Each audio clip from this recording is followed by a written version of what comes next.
అందరికీ నమస్తే. నేను గరిడేపల్లి సత్యనారాయణ. అంబేద్కర్ అంటాడు, పవరే మాస్టర్ కీ అంటాడు. సో, అందుకోసం సోదరులారా, సోదరీమణులారా, తెలంగాణ రాష్ట్రంలో 42% ఏదైతే ఉన్నదో దాన్ని ఇవ్వాల్సిన బాధ్యత కామారెడ్డి డిక్లరేషన్ ప్రకారం కాంగ్రెస్ వాళ్ళు చెప్పారు. దాన్ని అమలు చేయాల్సిన బాధ్యత అయితే ఉన్నది. సో, స్థానిక సంస్థల 30% బీసీ రిజర్వేషన్లు అమలు సాధ్యం కానప్పుడు 42% సాధ్యం అనేది ఒక చర్చ జరుగుతూ ఉన్నది. సో, ఏదేమైనా మీరేం చేస్తారో మాకు తెలియదు. మా 42% మాకు రావాలి. జనరల్‌గా ఉన్నది 60% కదా!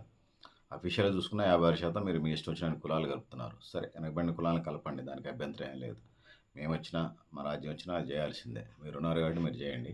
సో, అందుకోసం 93లో 94లో స్థానిక సంస్థల వెనకబడిన తరగతుల కోసం 73, 74 రాజ్యాంగ సవరణలను బేస్ చేసుకొని రాజ్యాంగంలో ఆర్టికల్ 243 చేర్చి స్థానిక సంస్థ రిజర్వేషన్లు ప్రవేశపెట్టింది. షెడ్యూల్డ్ కులాలు, షెడ్యూల్డ్ తెగలు, షెడ్యూల్డ్ ట్రైబ్స్ అంటే ఎస్సీ, ఎస్టీలకు సంబంధించినటువంటి వారి జనాభా దామాషా పద్ధతి ప్రకారం వాళ్ళ వాటా వాళ్ళకి ఇస్తూ ఉన్నారు. మహిళలకు కూడా 1/3 33% రిజర్వేషన్ అమలు చేస్తున్నారు. స్వాగతిస్తాను. దాని మీద మాకు అభ్యంతరాలు లేవు. మా వాటా కూడా ఇవ్వండి. బీసీలు ఎంత ఉన్నారో అంత మహిళలతో కలిపి. సో, స్థానిక సంస్థలకు సంబంధించి రాజ్యాంగ ధర్మాసనం 2010లో Krishnamurthy versus union of India మధ్య జరిగినటువంటి కేసులో బీసీ కోట అమలు ట్రిబుల్ ట్రస్ట్ ద్వారా మాత్రమే చేయాలని ఆదేశించింది. అందులో బీసీలకు ప్రత్యేకంగా కమిషన్ ఏర్పాటు చేయాలి. అటు బీసీ కమిషన్ ద్వారా బీసీ లెక్కలు తీయాలి. మొత్తం నిలువున రిజర్వేషన్ 50% పెంచకుండా చూడాలని చెప్పేసి రకరకాల షరతులు పెడుతున్నారు. ఈడబ్ల్యూఎస్ రిజర్వేషన్ అప్పుడు ఇవన్నీ వర్తించలే. సో, ఎస్సీ, ఎస్టీ రిజర్వేషన్స్ అంటే మహిళల వాటా అంటే అన్ని వర్గాల నుంచి ఇస్తారు కాబట్టి అది పెద్ద ప్రాబ్లం లేదు. జనాభా దామాష ప్రకారం ఇవ్వండి. వాళ్ళ వాటా 33 కదా, 50 ఇచ్చినా మాకు అభ్యంతరం లేదు. మా బీసీల వాటా మాకు బీసీలకు రావాలనేది ఎజెండా. ఇంకో కేసు కూడా 2022లో ఒక జడ్జిమెంట్ కూడా వచ్చింది. Suresh Mahajan versus state of Madhya Pradesh కేసులో దేశంలో అన్ని రాష్ట్రాలు కేంద్రపాలిత ప్రాంతాలను ఆదేశిస్తూ స్థానిక సంస్థల ఎన్నికలకు సంబంధించి ప్రతి 5 సంవత్సరాలకు తూచా తప్పకుండా ఎన్నికలు నిర్వర్తించాలనేది అది కామన్ నిర్వర్తించాల్సింది. వాళ్ళు ఆగరు, నిర్వర్తించి తీరుతారు. వాళ్ళ అవసరాలు అనుకుంటాయి. బీసీ గణాంకాలు లేనట్లయితే బీసీ రిజర్వేషన్ అమలు చేయడం ఎట్లా అనేది ఈ సందర్భంగా దేశవ్యాప్త చర్చ దారితీసింది.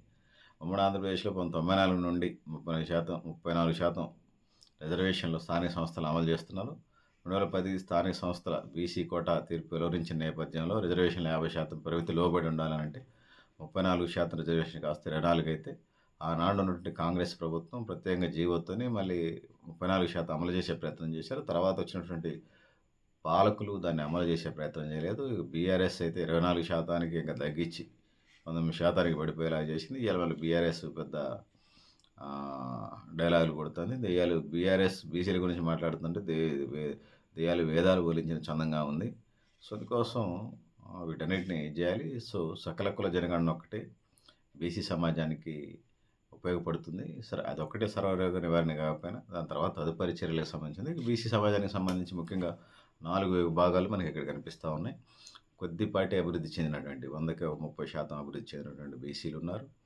దాంతో పాటు రెండో వాళ్ళకి సంబంధించి వచ్చినప్పుడు ఎంబీసీలు ఉన్నారు. మోస్ట్ బ్యాక్వర్డ్ క్లాస్ వీళ్ళు. దాని తర్వాత అర్ధసంచార బీసీలు ఉన్నారు. వీళ్ళు మూడో శ్రేణులు. వీళ్ళు అత్యంత వెనకబాటు గురైన వాళ్ళు. సంచార బీసీలు అంటే పాపం పొట్ట చేత పట్టుకొని గంగేడ్లోళ్ళ సామాజిక వర్గం, కాటిపాపుల సామాజిక వర్గం, ఇట్లా ఇంకా మాటలు వేసుకునేవాళ్ళు, ఇట్లా అనేక సంచార కులాలు ఉన్నాయి. వాళ్ళకి ఈరోజుకి దేశంలో వార్డు నెంబరు, ఉద్యోగం తర్వాత సంగతి దేవుడెరుగు.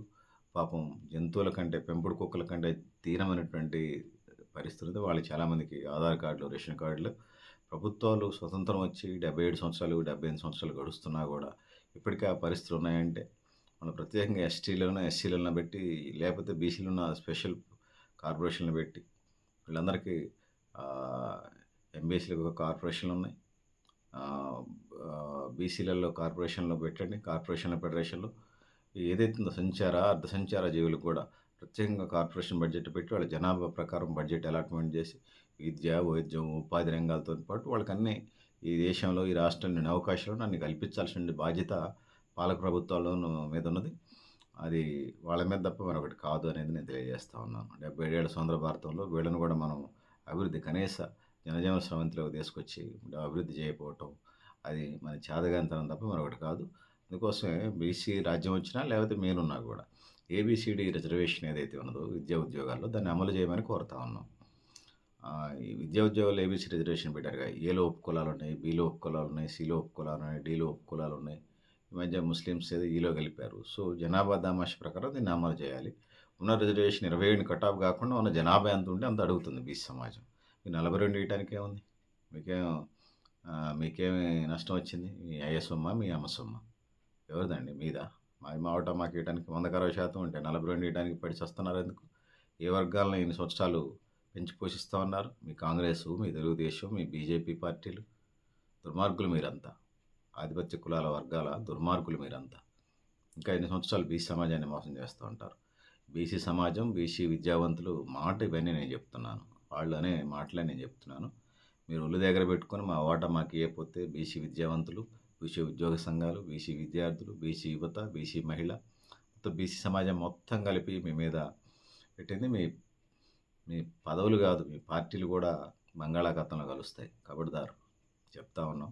మా ఓటా మాకేయండి, మీ ఓటా మీరు తీసుకోండి. అటు ఓసీలు, ఎస్సీ, ఎస్టీల కంటే వాళ్ళ ప్రకారం వాళ్ళు వస్తుంది. ఓసీలు, బీసీల మధ్య ఇప్పుడు సమస్య ఉన్నది కాబట్టి పాలక వర్గాలు అన్నీ మా నోటి కాడ కూడా దీన్ని బతకటేనా ఇప్పుడు? మీది మీరు తినండి, మాది మాకు ఇవ్వండి. అదే మేము అడుగుతా ఉన్నాం. ఇవ్వకపోతే కాలమే మీకు సమాధానం చెప్పి దాన్ని భావిస్తున్నాం. మీరు కూడా మీ అభిప్రాయాలు కామెంట్ బాక్స్ రాయండి. Thank you. Thank you. ఉండాలి.